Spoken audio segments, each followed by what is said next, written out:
قرآن و حدیث سے یہ بات معلوم ہوتی ہے کہ جس معاشرے میں ظلم عام ہو جائے اور ظالم دن دناتا پھرے اور مظلوم بے کس اور مجبور ہو جائے اور اس کی کوئی مدد کرنے والا نہ ہو، تو ایسے معاشرے پر اللہ تبارک و تعالیٰ کی پکڑ حلال ہو جاتی۔ ایک تو وہ عذاب ہوگا ظالم کو کہ جو آخرت میں اللہ تبارک و تعالیٰ دے گا، اس کو قرآن مجید فرقان حمید کی صورت الفرقان میں اللہ تعالیٰ نے ارشاد فرمایا ہے، فرمایا وَمَن يَظْلِم مِّنكُمْ نُذِقْهُ عَذَابًا كَبِيرًا، کہ جو تم میں سے ظلم کرے گا تو ہم اسے بہت بڑا عذاب چکھائیں گے۔ عذابًا کبیرا، بہت بڑا عذاب۔ جس عذاب کو اللہ تبارک و تعالیٰ کبیرہ کی صفت کے ساتھ موصوف کر دے، وہ کوئی معمولی درجے کا عذاب نہیں ہوگا۔ تو ایک تو وہ آخرت میں عذاب ہوگا، دنیا میں ہی اللہ تبارک و تعالیٰ کی پکڑ ان لوگوں پر حلال ہو جاتی ہے کہ جو اللہ کے بندوں کے ساتھ ظلم کرتے ہیں، زیادتی کرتے ہیں، خون بہاتے ہیں، ناحق قتل و قتال کرتے ہیں اور کسی کا مال ظلماً طریقے سے لیتے ہیں، اللہ رب العزت کی پکڑ اس معاشرے پر حلال ہو جاتی ہے۔ قرآن مجید میں اللہ تعالیٰ نے کئی بستیوں کا ذکر کیا ہے جن کو اللہ نے ظلم کی وجہ سے ہلاک کر دیا۔ سورۃ ہود کی آیت نمبر 102 میں اللہ رب العزت نے ارشاد فرمایا وَكَذَلِكَ أَخْذُ رَبِّكَ إِذَا أَخَذَ الْقُرَىٰ وَهِيَ ظَالِمَةٌ إِنَّ أَخْذَهُ عَلِيمٌ شَدِيدٌ۔ اللہ فرماتا ہے کہ تیرے رب کی پکڑ اسی طرح ہوتی ہے جب وہ بستیوں کو پکڑتا ہے، اس حال میں کہ بستی والے ظلم کرتے ہیں۔ تو قرآن یہ اللہ تعالیٰ کی سنت بیان کر رہا ہے کہ جب بستیوں میں، شہروں میں، ملکوں میں ظلم عام ہو جائے اور ظالم کا کوئی ہاتھ پکڑنے والا نہ ہو، تو اللہ تبارک و تعالیٰ کی پکڑ اس بستی پر حلال ہو جاتی ہے۔ اور فرمایا اِنَّ أَخْذَهُ عَلِيمٌ شَدِيدٌ، بے شک اللہ کی پکڑ بڑی دردناک اور بڑی سخت ہے۔ سورۃ الحج کی آیت نمبر 45 میں اللہ تبارک و تعالیٰ نے ارشاد فرمایا فَكَأَيٍّ مِّن قَرْيَةٍ أَهْلَكْنَاهَا، فرمایا کتنی ہی بستیوں کو ہم نے ہلاک کیا ہے۔ وہ ہلاک کیوں کیا ہے؟ وَهِيَ ظَالِمَةٌ، کہ وہ ظلم کرنے والی ہیں، یعنی بستیوں کے رہنے والے ظلم کرتے ہیں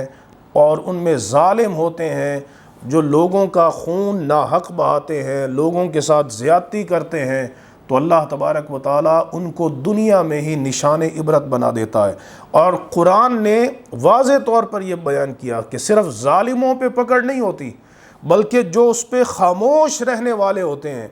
وہ بھی اس پکڑ کے اندر آ جاتے ہیں۔ قرآن میں اللہ تعالیٰ فرماتا ہے سورۃ الانفال کی آیت نمبر 25 میں، فرمایا کہ وَاتَّقُوا فِتْنَةً لَا تُصِيبَنَّ الَّذِينَ ظَلَمُوا مِنْكُمْ خَاصَّةً، اے لوگو تم اس آزمائش سے ڈرو،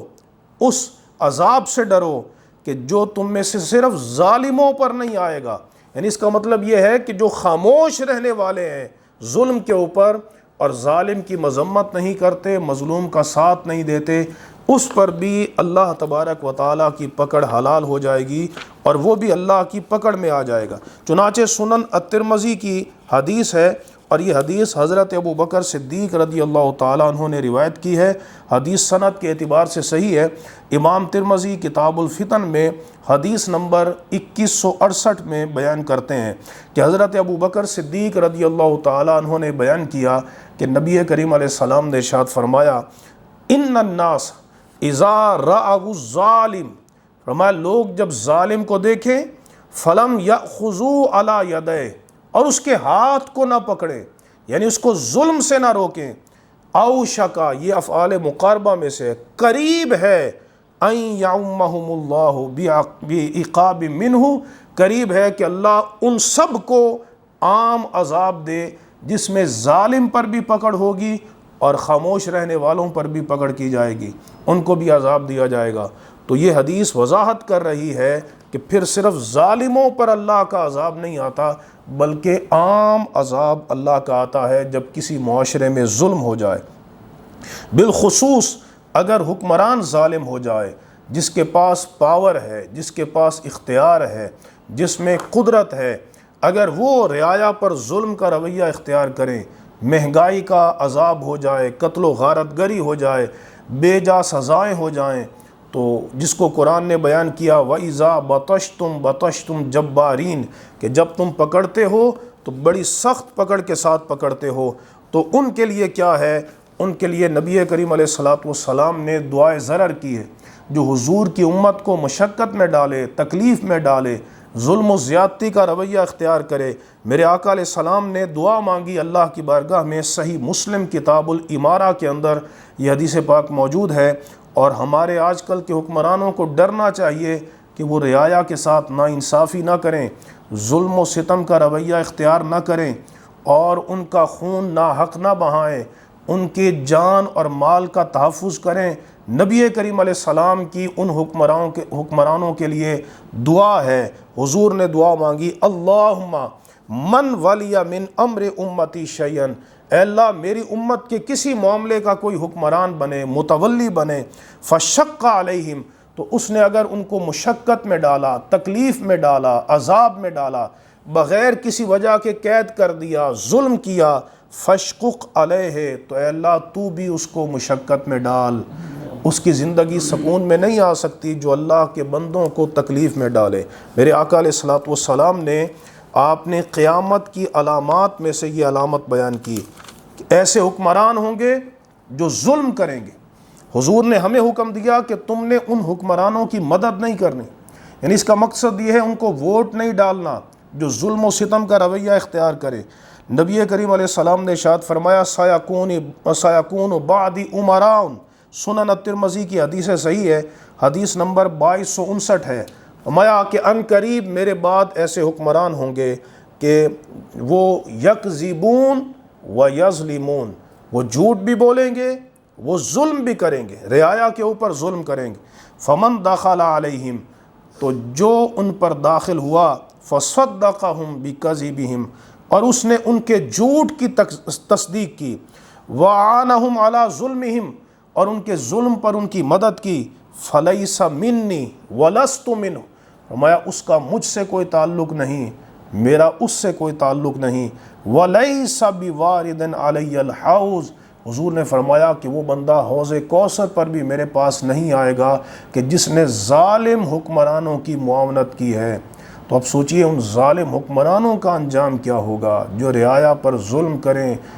ان کے ساتھ ان کے جان مال اور عزت آبرو کی تحفظ نہ کریں، انہیں مشقت اور تکلیف میں ڈالیں، ان کا انجام کیا ہوگا۔ مظلوم کی دعا کو اللہ رب العزت رد نہیں کرتا، مظلوم کے ساتھ اللہ کی مدد ہوتی ہے، اللہ تبارک و تعالیٰ کی رحمت اور عنایت ہوتی ہے۔ نبی کریم علیہ السلام کا ارشاد گرامی ہے جس کو امام ترمذی نے سند صحیح کے ساتھ روایت کیا، اور امام بخاری نے الادب المفرد میں سند صحیح کے ساتھ روایت کیا، فرمایا ثلاث دعوات مستجابات، 3 دعائیں مستجاب ہیں، لا شک فیہن،